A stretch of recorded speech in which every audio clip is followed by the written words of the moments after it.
ओम शांति। नमस्कार। अभी तक हमने जो पिछले सत्र थे राजयोग के, उसमें हमने राजयोग की विधि, राजयोग से प्राप्तियां, इस बारे में जाना। लेकिन आज हम जानेंगे इस प्रजापिता ब्रह्मा कुमारी ईश्वरीय विश्वविद्यालय की हिस्ट्री। किस तरह इस विश्वविद्यालय का आरंभ हुआ, कैसे परमात्मा शिव ने एक साधारण वृद्ध मनुष्य तन का आधार लेकर इस सत्य गीता ज्ञान को हमारे समक्ष रखा। यह हिस्ट्री शुरू करने से पहले चलिए 3 मिनट उस परमात्मा पिता शिव की स्मृति में बैठते हैं, साइलेंस में।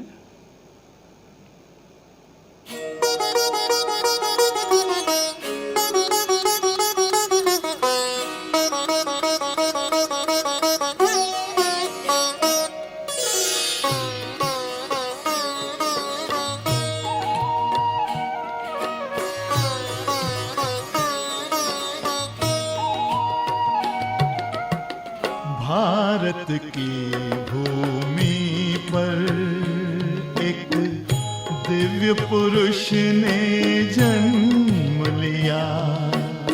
भारत की भूमि पर एक दिव्य पुरुष ने जन्म लिया। नवयुग का निर्माण कराने,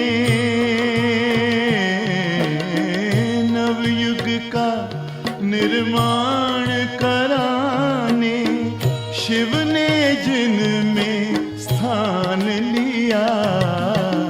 भारत की भूमि पर एक दिव्य पुरुष ने जन्म लिया। भारत की भूमि पर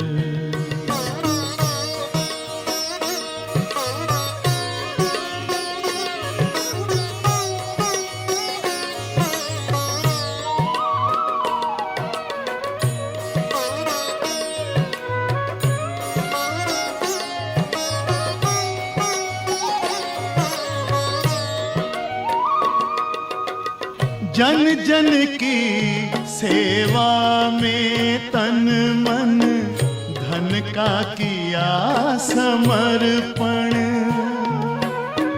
एकता की माला में पिरो के किया विश्व परिवर्तन। अमृतवान। ओम शांति। तो जैसा कि आप देख रहे हैं, यहाँ पीछे इस पिक्चर में जो तस्वीर है वो इस ईश्वरीय विश्वविद्यालय के जो फाउंडर थे, जिन्हें हम पिता श्री प्रजापिता ब्रह्मा बाबा के नाम से जानते हैं। ब्रह्मा बाबा का लौकिक नाम दादा लेखराज था। आप सिंध हैदराबाद में पैदा हुए। आपके पिताजी एक हेड मास्टर थे स्कूल में, और आपके पिता बहुत ही धार्मिक, जो नियमित रूप से गीता का पाठ करते थे, नियमित रूप से मंदिर जाते थे। तो जैसा परिवार, वैसे ही बचपन से ही दादा लेखराज को भी भक्ति के संस्कार पड़े। नियमित रूप से मंदिर जाना, नियमित रूप से गीता सुनना। इस प्रकार दादा लेखराज की जो परवरिश थी बहुत ही सात्विक और भक्तिमय वातावरण में हुई। यह बच्चा बचपन से ही बहुत ही ईमानदार, चरित्रवान, बहुत ही दयावान, उदार प्रवृत्ति का था। दादा लेखराज के जो पिताजी थे, उनके ही एक मित्र थे। वो इस बच्चे को देखकर बहुत प्रभावित होते थे, और उन्होंने बचपन से ही दादा लेखराज जी के पिताजी को ये कह रखा था कि जब ये बच्चा बड़ा होगा तो हम इसको अपने साथ व्यापार कराएंगे। और वो जो सज्जन व्यक्ति थे वो हीरे जवाहरात के व्यापारी थे। और ऐसा हुआ भी, जब ये बड़े हुए तो इनके पिताजी के जो मित्र थे वो इन्हें अपने साथ व्यापार सिखाने के लिए कलकत्ता ले गए। और कलकत्ता में जाकर उन्होंने अपने साथ ही उनको बिजनेस सिखाना शुरू किया। कलकत्ता में उनका बहुत अच्छा शोरूम था, जहां देश विदेश से बड़े बड़े राजा महाराजाएं, बड़े बड़े लोग ज्वेलरी खरीदने के लिए कलकत्ता आते थे। जैसे ही दादा लेखराज ने उनके साथ में कार्य करना शुरू किया तो दादा लेखराज बहुत ही परख शक्ति के धनी, बहुत ही सूझबूझ वाले साबित हुए और उनका धंधा दिन दूना रात चौगुना बढ़ता ही गया। दादा की सूझबूझ से कुछ ही दिनों में वो कलकत्ता की एक प्रसिद्ध दुकानों में से एक थी और वो दुकान लखी बाबू के नाम से प्रसिद्ध हुई। जब उन्होंने सारी कारोबार बहुत अच्छे से संभाल ली तो वह जो सज्जन व्यक्ति थे उन्होंने दादा को ऑफर किया कि आप हमारे ही पार्टनरशिप में ये धंधे की शुरुआत करें। और ऐसा ही दादा ने किया भी। उन्होंने उनके ही साथ पार्टनरशिप में यह धंधा शुरू किया और इस प्रकार वह धंधा इतना बढ़ा कि कुछ ही समय में दादा एक बहुत बड़े धनाढ्य व्यक्तियों में गिने जाने लगे। कुछ समय उपरांत दादा की शादी भी हुई और उनके परिवार में उनके 2 बच्चे, 3 बच्चियां, एक सुखी भरा पूरा परिवार था। दादा के बचपन से जो भक्ति के संस्कार थे वो दिनों दिन भक्ति के संस्कार भी बढ़ते ही चले गए। उन्होंने अपने जीवन काल में 12 गुरु किए। एक ही इच्छा थी कि मैं परमात्मा की सत्य पहचान को प्राप्त करूं। भगवान से मिलने की एक दृढ़ इच्छा थी कि किस तरह मैं परमात्मा से मिलूं। ऐसे एक एक करके वो गुरु को करते गए कि शायद किसी गुरु से मुझे परमात्मा की सत्य पहचान मिले, परमात्मा के मैं करीब जाऊं। बचपन का जो संस्कार था नियमित गीता पढ़ना, तो वो उनका संस्कार पक्का रहा। शुद्ध सात्विक शाकाहारी भोजन ग्रहण करना और नारायण की भक्ति करना। उनके जो इष्ट थे वो श्री नारायण थे और नारियों के लिए उनके मन में इतनी श्रद्धा थी कि एक बार उनके किसी मित्र ने उन्हें लक्ष्मी और नारायण की वो तस्वीर भेंट की जिसमें दिखाते हैं विष्णु क्षीर सागर में लेटे हुए हैं और लक्ष्मी जी उनके पैर दबा रही हैं। दादा को ये तस्वीर बिल्कुल पसंद नहीं थी। उन्होंने अपने मित्र को कहा कि श्री लक्ष्मी देवी हैं, इन्होंने क्या गुनाह किया कि ये श्री नारायण के पैर दबाएं। जब हम नाम लेते हैं श्री लक्ष्मी या भगवती श्री लक्ष्मी, भगवान श्री नारायण बोलते हैं, तो जो भगवती श्री लक्ष्मी जिसका नाम नारायण से पहले आता है वो भला नारायण के पैर दबाए, ये चित्र मुझे अच्छा नहीं लग रहा है। या तो लक्ष्मी जी को नारायण के साथ में आप बिठाइए या फिर इस चित्र से हटा दीजिए। कहने का भाव है नारियों के प्रति दादा के अंदर शुरू से ही बड़ा ही श्रद्धा और आदर और सम्मान था। दिन गुजरते गए लेकिन दादा की जो भक्ति थी वो दिनों दिन बढ़ती चली गई। वो जहां भी जाते, जिस भी शहर में जाते, वहां सत्संग अवश्य सुनने जाते। ये सन 1936 की बात है, जब दादा की उम्र लगभग 60 वर्ष की थी और वो अपने बिजनेस के अर्थ मुंबई गए, जहां उनके ही कुछ संबंधी लोग रहते थे और उनकी बिजनेस कारोबार भी थी। दादा जाकर अपने जो संबंधी थे उनके यहाँ रुकते थे और मुंबई में ही जो बाबूरी नाथ का मंदिर है, शिव का मंदिर है, तो दादा अक्सर उस मंदिर में सत्संग करने जाते थे। जब इस बार 1936 में उनका मुंबई में जाना हुआ, अगले दिन दादा सुबह तैयार होके उस मंदिर में गए और वहाँ कोई गुरु महाराज आए हुए थे जो सत्संग करा रहे थे। दादा अपने संबंधी के साथ वहाँ गए और उस सत्संग में वो गुरु महाराज ओम का जाप करा रहे थे। सारे ही जो श्रद्धालु आए हुए थे सब एक साथ मिलके ओम ध्वनि का उच्चारण कर रहे थे। दादा भी उस सभा में जाके बैठ गए और उसी के साथ ओम ध्वनि का उच्चारण करने लगे। जैसे ही उन्होंने ओम की ध्वनि का उच्चारण करना शुरू किया और कुछ ही समय दादा ध्यान में चले गए और उन्होंने क्या देखा, एक बहुत ही सुंदर काइंडली लाइट है, उसमें इतनी शांति और शक्ति है कि उससे वो शांति और शक्ति की किरणें उनके मन पर, उनके ऊपर पड़ रही हैं और वो अपने बिल्कुल देह के भान को भूले हुए हैं। ऐसी असीम शांति और शक्ति का अनुभव उन्होंने जीवन में कभी नहीं किया। दादा उस अनुभव में खो गए। सत्संग पूरा हुआ, उनके साथ में जो उनके संबंधी थे उन्होंने दादा को हिलाया।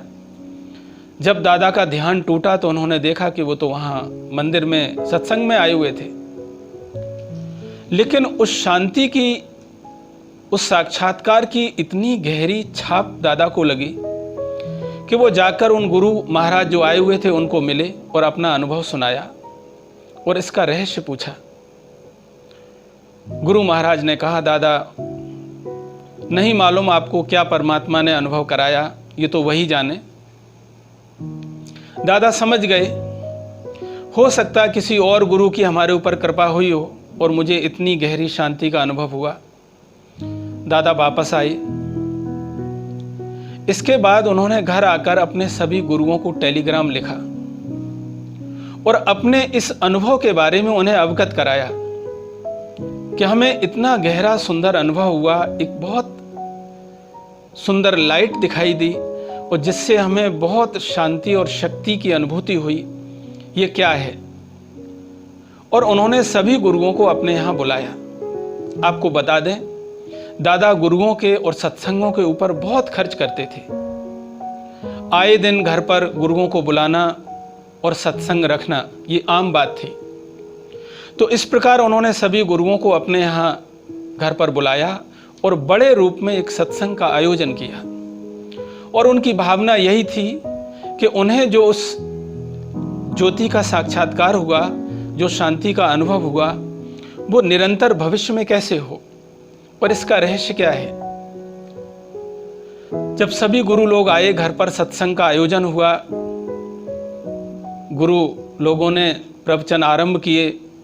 जो शास्त्रों की बातें थी, दृष्टांत थी, कहानियां थी, वो बोलना शुरू किया। और भी जो धर्म प्रेमी लोग थे वो सत्संग में आए। एक दिन हो गया, 2 दिन हुए। दादा सुन सुन के अब इन बातों को ऊब चुके थे, क्योंकि बचपन से ही सत्संग की बातें, शास्त्रों की बातें, दृष्टांत, कहानी, किस्से सुनी रहे थे। उन्हें तो वो धुन सवार थी कि मुझे जो अनुभव हुआ ज्योति स्वरूप का, उसका रहस्य क्या है। तीसरे दिन सत्संग करते करते वो इतने व्याकुल हो गए कि जब गुरुजी सत्संग करा रहे थे उसी बीच वो वहां से उठे और वापस अपने कोठी में चले गए और वहां जाके एकांत में एक कमरे में बैठ गए और उस परमात्मा से प्रार्थना करने लगे, हे ईश्वर, मुझे उस शांति और शक्ति का अनुभव कैसे होगा। वो लाइट जो मुझे दिखी थी वो फिर कब दिखेगी। और बैठे बैठे उसी चिंतन में वो चले गए और कुछ ही समय पश्चात पुनः वो ध्यान में गए। उन्हें फिर से वही लाइट दिखी, वही शांति, वही शक्ति, इतना सुखद अनुभव। अचानक उनके अंतःकरण से एक प्रश्न आया, आखिर ये लाइट क्या है? तब एक अव्यक्त आवाज उन्हें अचानक सुनाई दी, निजानंद स्वरूपम शिवोहम शिवोहम, प्रकाश स्वरूपम शिवोहम शिवोहम, ज्ञान स्वरूपम शिवोहम शिवोहम। जैसे कि वो अव्यक्त लाइट जो थी वो स्वयं कह रही है कि निज आनंद स्वरूप शिव मैं हूं, मैं हूं। दादा उस अनुभव में खो गए। इतने में ही उनके परिवार के सदस्यों ने सोचा दादा को पता नहीं क्या तकलीफ हुई। ऐसा कभी नहीं हुआ कि दादा गुरु के सामने से सत्संग सुनते हुए उठ के कहीं जाएं। उनको निश्चित रूप से कोई तकलीफ है।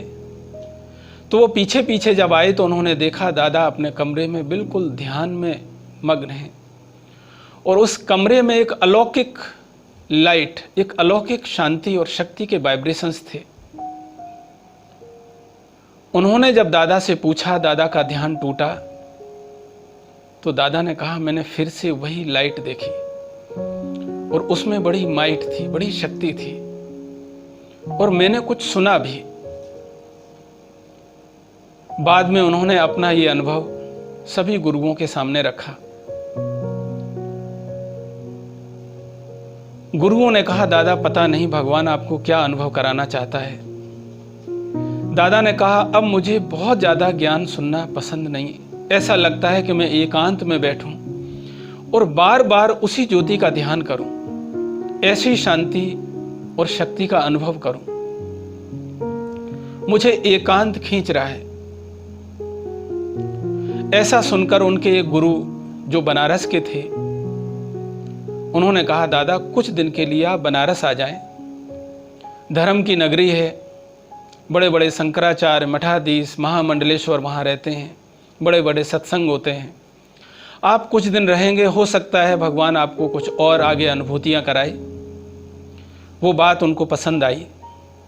दादा ने अपने पार्टनर से कुछ दिन की छुट्टी लेकर बनारस आ गए और वहाँ अपने गुरु जी के आश्रम पर ही कुछ दिन रुके। एक दिन अचानक रात को जब दादा सोने जा रहे थे, लगभग 10-11 बजे का समय था, दादा आधे जैसे दीवार से टिक जाते हैं और आधे लेट जाते हैं, उस मुद्रा में थे और उस ज्योति के बारे में ही विचार कर रहे थे, क्योंकि वो अनुभव इतना सुंदर था जो उन्हें बहुत खींचता था। सोचते सोचते अचानक फिर से ध्यान लगा और वो ज्योति दिखाई दी। एक अव्यक्त आवाज दादा को सुनाई दी, दादा ये समय तुम्हारे सोने का नहीं है। इस समय इस दुनिया में बहुत दुख है, तुम जागो, तुम्हें एक सुख की दुनिया बनानी है। इतना सुनते ही दादा का ध्यान टूटा। कुछ शब्द और भी उन्हें सुनाई दिए थे कि तुम्हारा ये जो धंधा है ये पत्थरों का है, ये हीरे जवाहरात हैं, ये पत्थर हैं, ये कौड़ियों का धंधा है, इनको छोड़ो, आप ज्ञान के रत्नों का धंधा शुरू करो। जब दादा का ध्यान टूटा तो बड़े व्याकुल हो गए। आखिर ये लाइट क्या है, ये कौन है जो इस तरह हमें अनुभूति करा रहा है? क्योंकि उनके जो इष्ट थे वो तो श्री नारायण थे और उनकी समझ से ये परे था कि ये ज्योति दिखाई देती है, वो जो अनुभूतियां हो रही हैं वो क्या है। दादा की नींद उड़ गई। कुछ समय कमरे में बैठे रहे। बाद में वो बाहर बगीचा था, बगीचे में निकल आए। रात का वक्त था, घूमते रहे और वहाँ एक बैठने का स्थान शिला पड़ी हुई थी जिस पर बैठ गए और यही चिंतन करने लगे कि हे प्रभु, तुम्हारी क्या इच्छा है? कुछ भी स्पष्ट नहीं है, मुझे क्या करना है। ऐसा विचार करते करते करते करते रात को लगभग 2 बज गए और रात को 2 बजे वो उसी चिंतन में डूबे हुए थे कि अचानक उनको विष्णु चतुर्भुज का साक्षात्कार हुआ।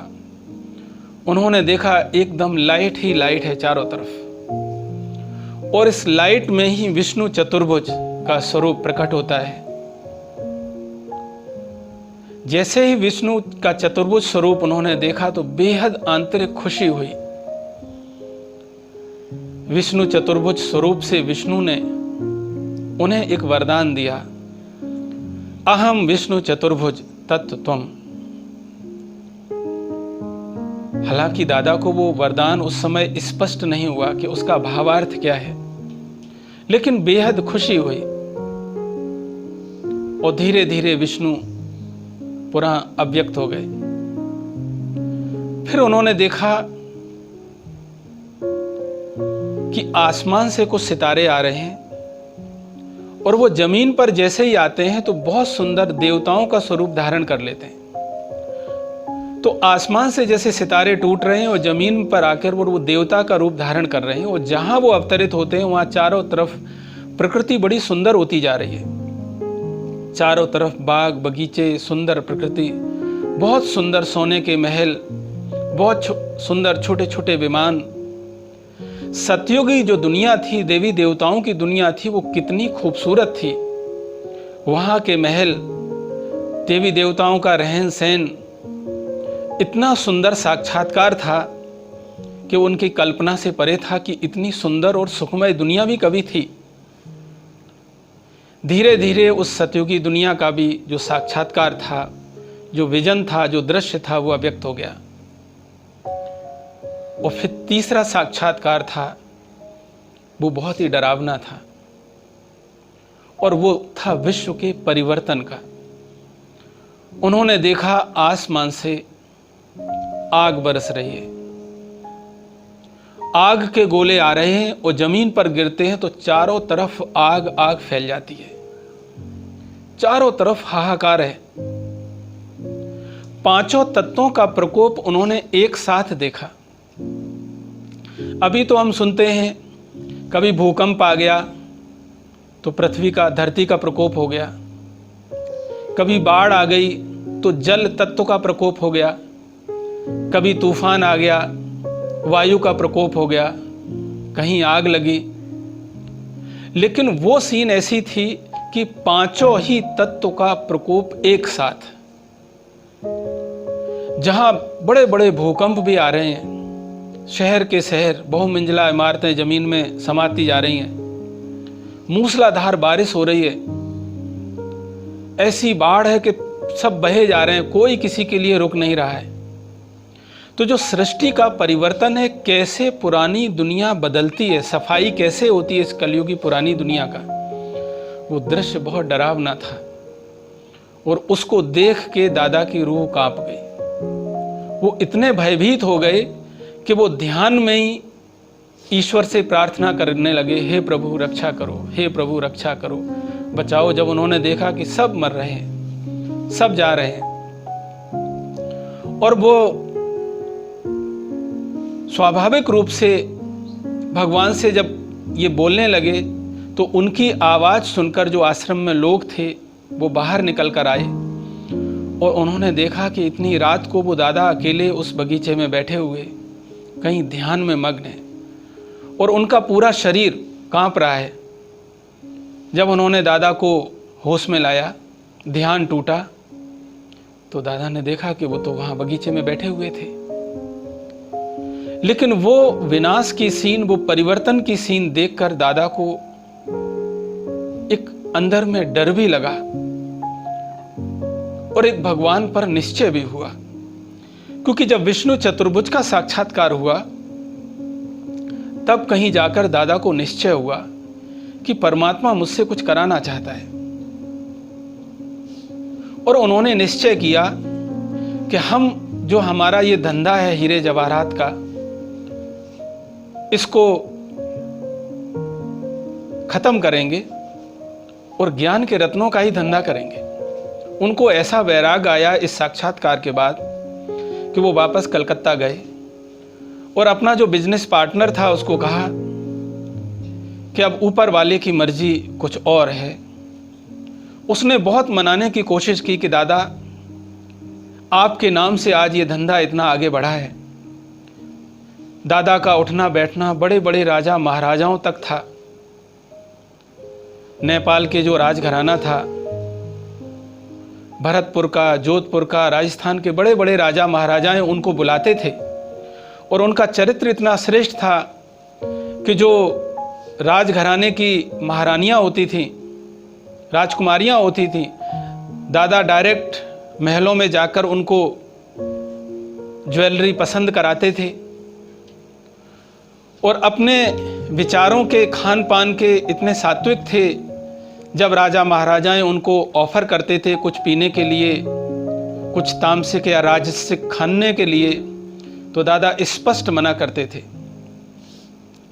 कि अगर आप हमें धन दे रहे हैं तो उसके बदले में हम आपको ज्वेलरी दे रहे हैं, हीरे जवाहरात दे रहे हैं, लेकिन आपके कारण हम अपना धर्म भ्रष्ट नहीं करेंगे। तो इस प्रकार वो अपने नियम के बड़े पक्के थे। दादा ने अपना सारा बिजनेस समेट लिया और वापस हैदराबाद आ गए। हैदराबाद में आकर उन्होंने नियमित रूप से गीता का पाठ शुरू किया। उनके इस परिवर्तन को देखकर, चूंकि उनकी उम्र 60 के ऊपर थी, उनके परिवार के लोग वो भी नियमित रूप से बैठने लगे। उनके जो अड़ोसी पड़ोसी थे वो भी नियमित गीता पाठ करने के लिए आने लगे और शुरू से ही दादा ओम की ध्वनि कराते थे। इस प्रकार दादा का ध्यान लगना धीरे धीरे बढ़ता चला गया और जैसे जैसे उनका ध्यान लगना शुरू हुआ, उन्हें परमात्मा शिव ने स्पष्ट अपनी पहचान फिर दी। उन्हें स्पष्ट अनुभव कराया कि तुम देह नहीं हो, देह के अंदर विराजमान एक ज्योति स्वरूप आत्मा हो। जो भी मनुष्य मात्र हैं वो सब आत्माएं हैं जो मनुष्य शरीर धारण करके अपना अपना पार्ट प्ले कर रहे हैं। सर्व आत्माओं का पिता मैं परमात्मा शिव हूं, मेरा धाम परम धाम है। तो शिव बाबा ने ब्रह्मा बाबा को बहुत स्पष्ट ज्ञान का अनुभव कराया, अनुभूतियां कराई। जो कुछ हमने पिछले ये 6 दिनों में सुना है वो एक एक अनुभूति शिव बाबा ने ब्रह्मा बाबा को कराई और शिव बाबा ने ही उन्हें उपनाम दिया ब्रह्मा। शिव बाबा ने कहा तुम्हारे इस साकार तन का मुझे माध्यम चाहिए, क्योंकि मैं निराकार ज्योति स्वरूप हूं। मुझे अपना सत्य परिचय देने के लिए तुम्हारे इस तन का माध्यम चाहिए। तो कौन नहीं होगा जो चाहेगा कि उसके तन का आधार परमात्मा ले। यदि आप में ही किसी को आपको परमात्मा शिव बाबा कहे कि बच्चे मुझे कुछ घंटों के लिए आपके तन का आधार चाहिए, तो हम सब सहज तैयार हो जाएंगे। आखिर तो ये तन एक दिन मिट्टी में ही मिलना है। अगर ये तन परमात्मा के काम आ जाए तो इससे बड़ा भाग्य और कुछ हो नहीं सकता। और ऐसा ही हुआ कि दादा बहुत ही खुश हुए जब उन्हें पता चला कि उनके तन के माध्यम से स्वयं परमात्मा शिव सत्य ज्ञान का रहस्य का उद्घाटन करने वाले हैं। कुछ ही समय बाद जैसे जैसे उस सत्संग में लोग जुड़ते गए, फिर वहां चमत्कार होने शुरू हुए। जैसे ही दादा ध्यान में जाते, ओम की ध्वनि करते, शिव परमात्मा की प्रवेशता उनके अंदर होती। दादा की नैनों से ऐसी एक दिव्य प्रकाश चारों तरफ फैलता कि उस सत्संग में जो भी आता उसे कुछ न कुछ साक्षात्कार होते। कोई स्वर्ग का साक्षात करता, कोई लक्ष्मी नारायण के साक्षात्कार करता, कोई श्री राधे कृष्ण के साक्षात्कार करता। लोग इतने गदगद होते जिन्होंने जीवन में बहुत भक्ति की थी लेकिन कभी देवी देवताओं के साक्षात्कार नहीं हुए, लेकिन वहां तो दादा के सामने सत्संग में जाना, ओम की ध्वनि करना और देवी देवताओं के साक्षात्कार करना। धीरे धीरे ये बात पूरे ही सिंध प्रांत में फैल गई और कुछ ही दिनों में हजारों लोगों की वहां भीड़ इकट्ठी हो गई। दादा ने इतनी भीड़ को देखकर फिर एक बड़ा स्थान लिया और इस सत्संग का नाम ओम मंडली रखा, क्योंकि सत्संग का जब आरंभ होता था तो ओम की ध्वनि से ही होता था। आने वालों में जो मेजॉरिटी थी वो माताओं बहनों की थी, कि जो सिंध में हैदराबाद प्रांत था वहाँ व्यापारी वर्ग ज़्यादा था, और वो भी ऐसा वर्ग जो पुरुष लोग 6-6 महीनों के लिए, साल भर के लिए विदेश यात्रा पर चले जाते थे व्यापार के लिए। घर पर महिलाएं अकेली होती थीं तो उन्हें समय रहता था और वो सत्संग करती थी, तो आने वाली माताएं बहनें ज़्यादा थी। लेकिन परमात्मा शिव ने जो ज्ञान दिया उसमें कुछ विशेष बातें सुनाई। परमात्मा ने कहा कि ये सत्य ईश्वरीय ज्ञान है, इस ज्ञान को देने का काम केवल महिलाएं करेंगी। और जो पिताश्री ब्रह्मा बाबा थे उनको कहा कि एक ट्रस्ट का निर्माण करो और इस संस्था को चलाने का कार्य महिलाएं ही करेंगी। और ऐसा ही हुआ। दादा ने एक ट्रस्ट बनाया जिसमें 5 या 7 कन्याएं थीं, बहनें थीं, और उसकी जो मुखिया थी वो थी मातेश्वरी जगदम्बा सरस्वती। ये वो कन्याएं थीं जो उस सत्संग में आती थीं, लेकिन बहुत ही तीक्ष्ण बुद्धि थी उनकी साधना इतनी उत्तम थी, जिसमें मातेश्वरी जगदम्बा सरस्वती, दादी प्रकाशमणि, दादी रतन मोहिनी, दीदी मन मोहिनी, दादी जानकी, ये सब शुरू में सत्संग में जुड़ी हुई कन्याएं हैं। बहुत बड़ा सत्संग था। जब वो ट्रस्ट बनाया, दादा ने अपनी पूरी संपत्ति, जो चल अचल संपत्ति थी, जो कुछ था, उस ट्रस्ट के नाम विल कर दिया। स्वयं ट्रस्टी हो गए और ये सत्संग की शुरुआत हो गई। 1 वर्ष तक तो ये सत्संग ठीक चला, लेकिन 1 वर्ष के बाद फिर वहां विरोध आरंभ हुआ और उसका मुख्य कारण था धारणाएं। क्योंकि इस ज्ञान का प्रचार और प्रसार, इस ज्ञान को दूसरों को सुनाने का काम माताएं और बहनें कर रही थी, तो काफी पंडित वर्ग इसका विरोधी हो गया, जिनका मानना था कि नारी तो नरक का द्वार है, नारी तो पैरों की जूती है। और जब नारी ज्ञान सुनाई, ये उनको कहीं मंजूर नहीं हुआ, तो उन्होंने विरोध आरंभ किया। दूसरी बात धारणाओं को लेके थी। शिव बाबा ने कहा, बच्चे शुद्ध सात्विक आहार ग्रहण करना है। हम देवी देवता कुल की आत्माएं हैं और देवी देवताओं पर हमेशा शुद्ध सात्विक भोजन ही ऑफर किया जाता है, भोग लगाया जाता है। तो आपको कुछ भी अशुद्ध खाना नहीं है। तो जो भी माताएं बहनें थी, उनका भोजन संपूर्ण शुद्ध और सात्विक हो गया। तीसरी बात, बाबा ने कहा, ये सिनेमा फिल्म देखना, ये सिन होता पाप, ये सिनेमा ये पाप की मां है। सिनेमा बिल्कुल देखना ही नहीं है, वर्जित है। तो सभी धारण करते थे और ऐसा परिवर्तन देखकर जिन परिवारों से वो माताएं बहनें आती थीं, तो पुरुष वर्ग भी काफी विरोधी हो गया। कुछ को तो ये बहुत अच्छा लगा, लेकिन कुछ परिवारों को ये नागवार लगा, क्योंकि जिनके घर पर कुछ ऐसा खान पीन चलता था, जब वो माताएं बिल्कुल सात्विक आहार ग्रहण करने लगी तो वो विरोध करने लगी घर पर। जब उन्होंने फैशन करना, फिल्म देखना छोड़ दिया, तो उनके जो अपने परिवारजन थे वो विरोधी हो गए कि ये दादा ने कौन सा ज्ञान दे दिया। पंडित वर्ग भी कुछ विरोधी हो गया। इस प्रकार एक वर्ग पूरा इस संस्था के विरोध में हो गया। और वो विरोध इतना बढ़ा कि ब्रह्मा बाबा ने हैदराबाद को छोड़कर फिर कराची चले आए।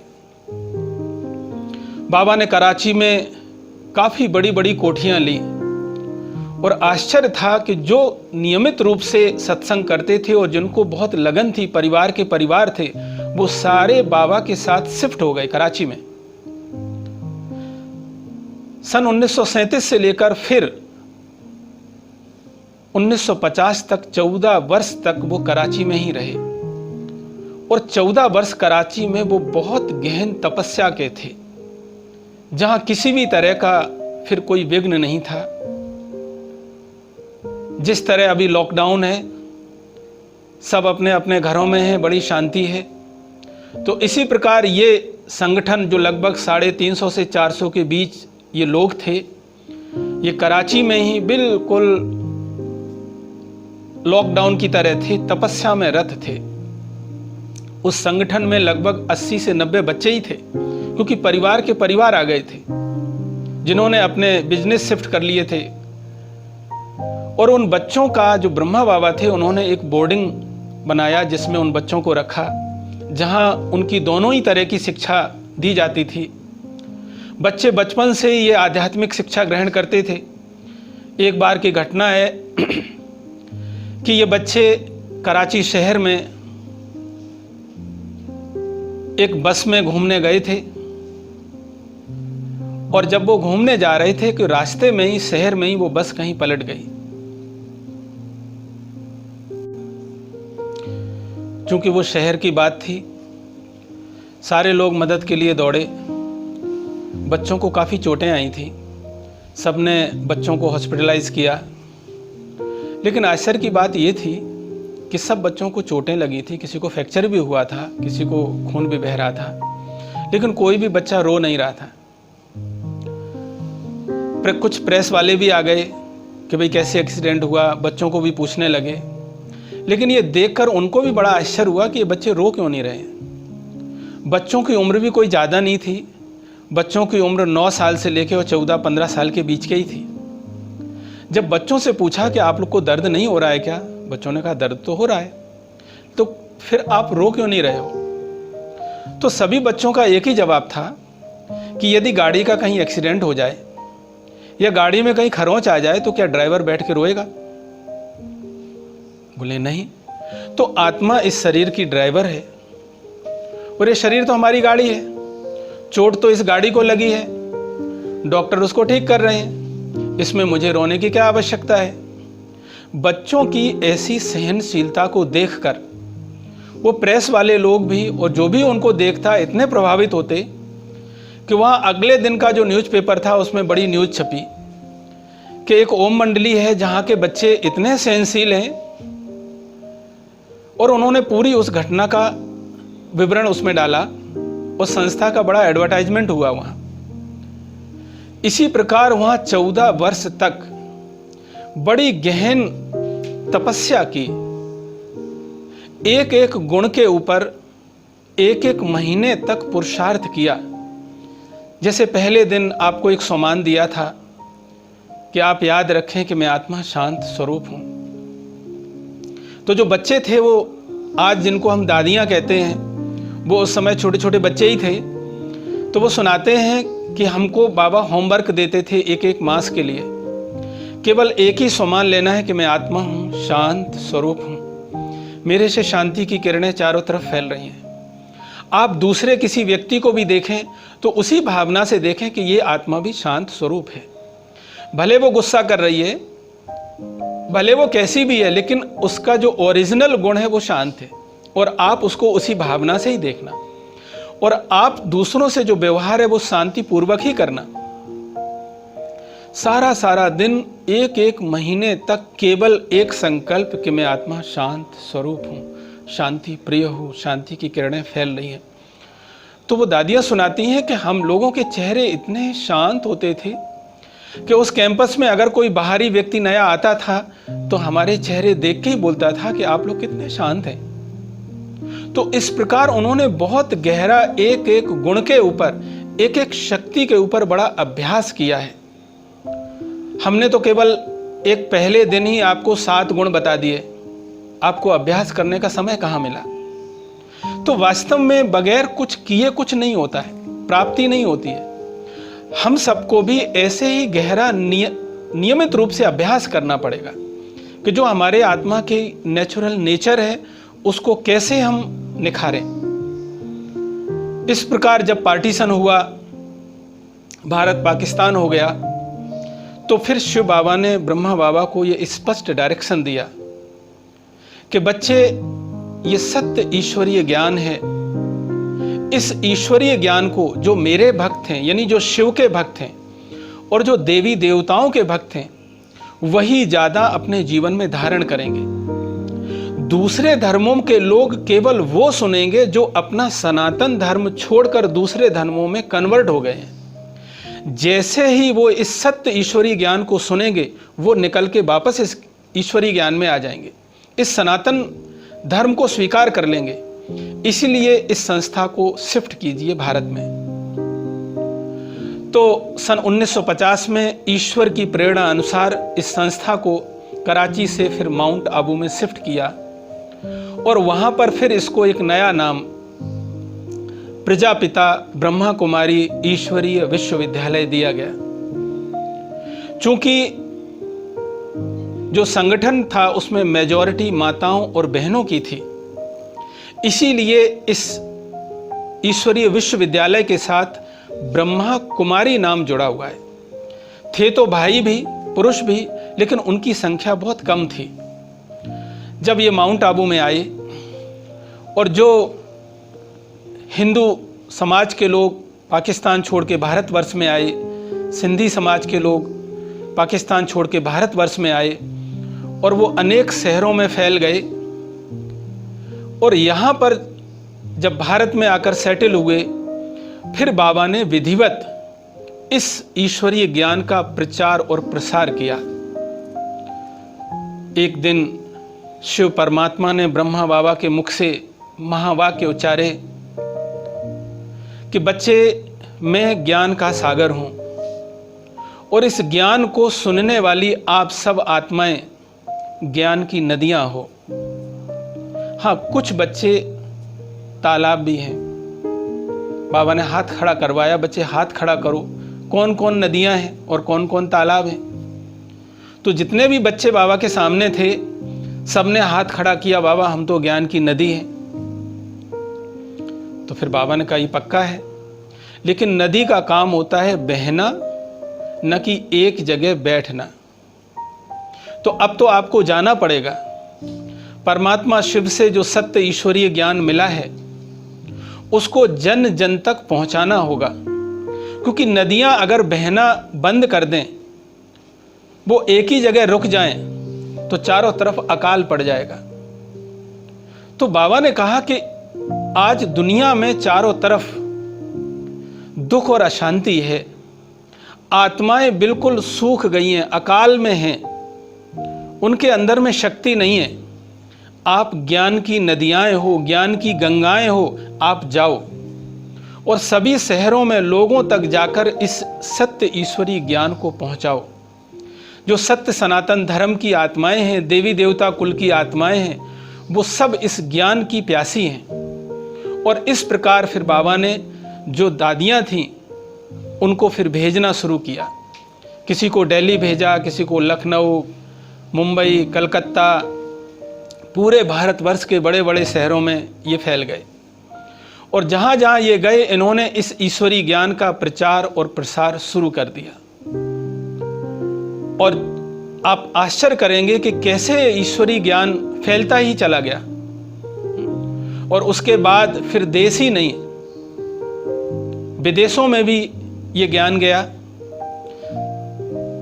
1969 में जब ब्रह्मा बाबा की आयु लगभग 93-94 वर्ष की थी, तब ब्रह्मा बाबा ने अपनी साकार देह का त्याग किया और सूक्ष्म वतनवासी बन गए। तो पहले तो शिव बाबा का जो माध्यम थे वो ब्रह्मा बाबा थे, और ब्रह्मा बाबा के श्री मुख से ही बाबा ने सत्य ज्ञान दिया, और वो पूरा ही ज्ञान प्रतिदिन का लिखा गया है। जो परमात्मा ने महावाक्य उच्चारित किए। लेकिन 69 के बाद परमात्मा शिव के अवतरण की विधि और विधान में परिवर्तन हुआ। जब सारे जो ब्रह्मावत्स थे, ब्रह्मा कुमार ब्रह्मा कुमारियां थीं, उन्होंने बाबा को अपना संदेश भेजा। आपको ज्ञात हो, चूंकि यह ईश्वरीय संस्था है, सारे कार्य कराने वाला स्वयं परमात्मा शिव है, तो शुरू से ही इस संस्था में कुछ संदेशी बहनें थीं, कुछ कन्याएं थीं जो ध्यान में चली जाती थी, ट्रांस में जाती थी, और ऊपर वतन में जाके परमात्मा शिव से ईश्वरीय संदेश लेकर आती थी। इसीलिए कभी कोई इस तरह की उलझन नहीं हुई, कभी कोई दुविधा नहीं हुई कि ईश्वरीय कार्य आगे कैसे बढ़ेगा। जब भी कुछ पूछना होता था, संदेशी बहनें ध्यान में जाती थी और शिव बाबा से आगे की क्लियर गाइडेंस लेकर वापस आ जाती थी। तो जब ब्रह्मा बाबा अव्यक्त हुए तो संदेशी बहनें ध्यान में गईं और उन्होंने वतन में जाकर शिव बाबा को भी और ब्रह्मा बाबा को आगे की रूपरेखा स्पष्ट करने को कहा। तो बाबा ने फिर आगे अपना माध्यम चेंज किया। शुरू से ही एक कन्या जो अपने बहुत बचपन से ही, जब 9 वर्ष की थी, इस ईश्वरीय ज्ञान में परिवार सहित आई, जिनका नाम दादी हृदय मोहिनी, प्यार से हम सभी उनको दादी गुलजार कहते हैं, वो भी ट्रांस में जाती थी। सबने निश्चित किया कि परमात्मा शिव बाबा और ब्रह्मा बाबा दादी गुलजार जी के तन में आए और हमको फिर से वो ईश्वरीय ज्ञान महावाक्यों का लाभ दें। चूंकि आपने देखा होगा कि किस तरह आत्मा दूसरे आत्मा के तन में आती है। आप विचार करें कि जैसे आत्मा किसी दूसरे आत्मा के तन में आती है, तो परमात्मा शिव तो स्वयंभू है, सर्वशक्तिवान है, वो क्या नहीं कर सकता। तो परमात्मा के अवतरण की विधि चेंज हुई। परमात्मा शिव और ब्रह्मा बाबा का अवतरण फिर दादी गुलजार जी के तन में हुआ। 69 से लेकर फिर अब तक बाबा का आना दादी गुलजार जी के तन में होता है और वो फिर आकर ईश्वरीय महावाक्य उच्चारित करती हैं। इस प्रकार ये ईश्वरीय संस्था बढ़ती ही चली गई। फिर विदेशों में जाकर ब्रांच शुरू हुई। लंदन में,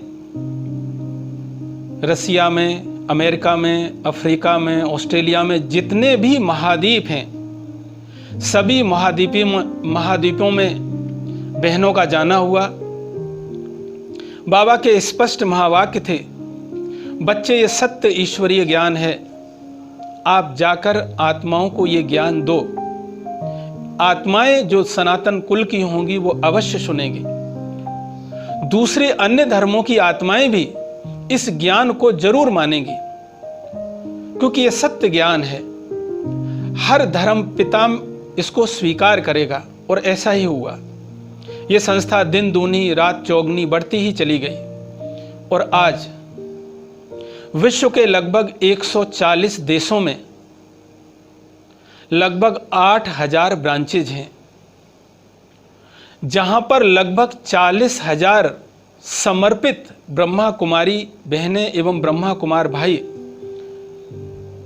पूरे तन मन धन से इस ईश्वरीय कार्य को, इस मिशन को आगे बढ़ाने में लगे हुए हैं। इतना बड़ा संगठन जिसका फाउंडेशन पवित्रता है, जिनका एक ही लक्ष्य है कि फिर से इस भारत भूमि पर सतयुग आए, देवी देवताओं की दुनिया आए, परमात्मा शिव के द्वारा दिए गए इस सत्य ईश्वरीय ज्ञान का प्रचार प्रसार इतना हो कि विश्व की हर आत्मा तक ये ज्ञान पहुंचे। और ऐसा हो भी रहा है। आप देख रहे हैं कि किस प्रकार ये ज्ञान आप तक भी पहुंच रहा है। और आप माने या ना माने, आप भी इस सनातन देवी देवता कुल के ही भांति हैं, एक सदस्य हैं। ये परमात्मा की एक तलाश है। आपने सुना होगा, कभी अखबारों में पढ़ता था, गुमशुदा की तलाश। कोई परिवार का व्यक्ति कहीं खो जाता है तो अखबार में एक ऐड आता है कि ऐसा ऐसा व्यक्ति गुम हो गया है, जिस किसी को भी मिले वो यहाँ आके संपर्क करे। तो वास्तव में शिव परमात्मा ने ये ईश्वरीय ज्ञान का प्रचार प्रसार इस तरह किया है कि उसके परमात्मा के जो सच्चे बच्चे हैं, जिनके अंदर में कहीं ना कहीं देवत्व छिपा हुआ है, वो इस ईश्वरीय ज्ञान को सुने और इस अपने असली परिवार से जुड़े। जिस परमात्मा की हम स्तुति करते आए, तुमेव माता च पिता तुमेव बंधु च सखा तुमेव विद्या च द्रविणम त्वमेव सर्वम मम देव देव। हे भगवान, तुम मेरे सब कुछ हो। वो अनुभूति आप कब करोगे? सारा जीवन ये गाते ही रहोगे या अनुभव ही करोगे? प्यारे भाइयों और बहनों, ये समय है इन संबंधों का, उनसे होने वाली प्राप्तियों का अनुभव करने का। आप आएं और नजदीक आएं। आप जितना जितना इस ईश्वरीय ज्ञान के इस परिवार के नजदीक आएंगे, आपको इतना आत्मिक सुख मिलेगा जो आपने स्वप्न में भी नहीं सोचा होगा। आपको ज्ञात हो, आज विश्व का जो सबसे बड़ा संगठन है यूनाइटेड नेशंस में भी ये एक एनजीओ के रूप में एफिलेटेड है।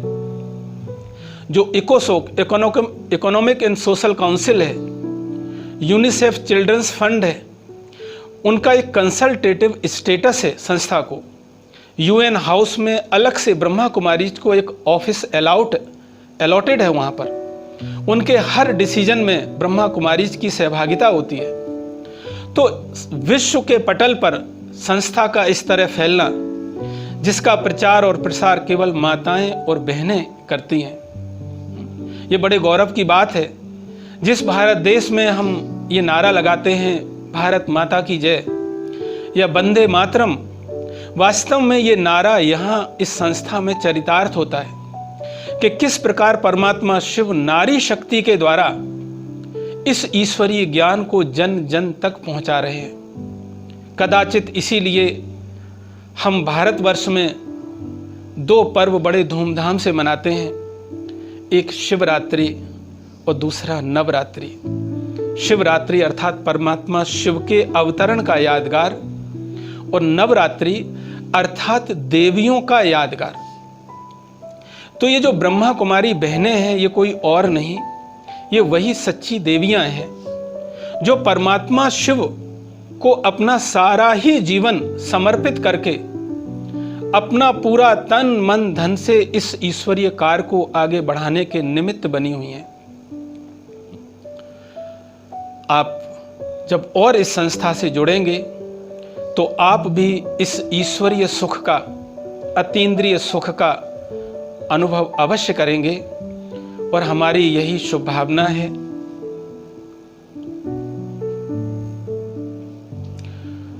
तो मेरी ये शुभ भावना है कि आप इस परिवार के और नज़दीक आएंगे और ईश्वरीय ज्ञान को अपने जीवन में धारण करके अपने जीवन को श्रेष्ठ बनाएंगे, क्योंकि इस ज्ञान का एक लक्ष्य है मनुष्य को देव तुल्य बनाना। स्वयं परमात्मा आया है नर को नारायण और नारी को लक्ष्मी जैसा बनाने के लिए। तो हम इस सुंदर अवसर का पूरा लाभ लें। यहाँ कोई फीस नहीं है। परमात्मा निःशुल्क घर बैठे आपको सत्य ज्ञान दे रहा है। आपको बस 1 घंटा निकालना है कि नियमित 1 घंटा इस ईश्वरीय ज्ञान का श्रवण करें, और आप विश्वास कीजिए ये ऐसा ज्ञान है कि केवल सुनने से ही आप में परिवर्तन आना निश्चित है। आप चाहें न चाहें केवल सुनते रहें, लेकिन ये ज्ञान में इतनी शक्ति है कि आपके अंदर में आप जो परिवर्तन चाहते हैं वो परिवर्तन होता ही चला जाएगा, और एक दिन आएगा कि आप उस परमात्मा से अपना जो पूरा अधिकार है वो प्राप्त कर पाएंगे।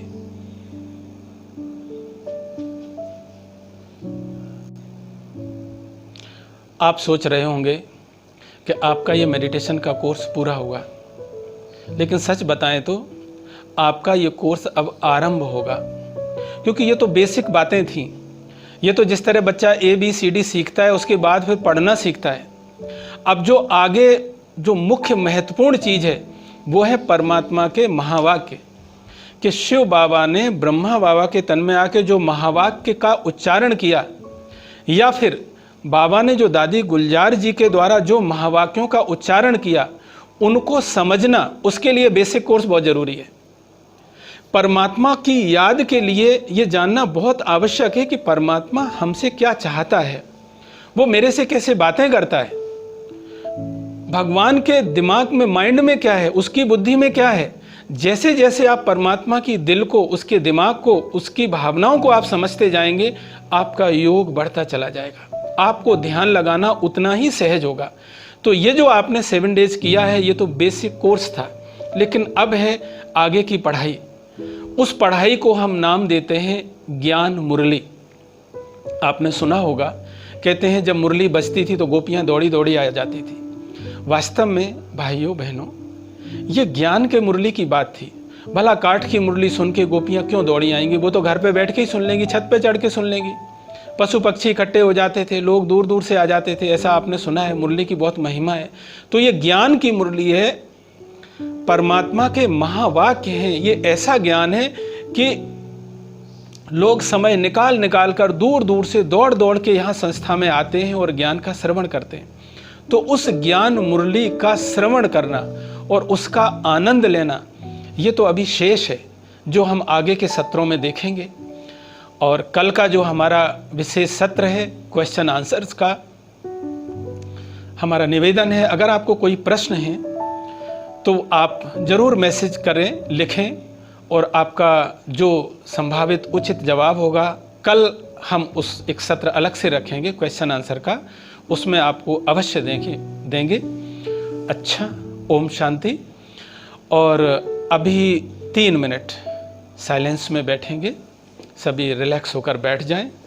आज थोड़ा समय ज़्यादा हो गया है, उसके लिए हम क्षमा प्रार्थी हैं, लेकिन 3 मिनट ईश्वरीय स्मृति से फिर हम इसको संपन्न करेंगे।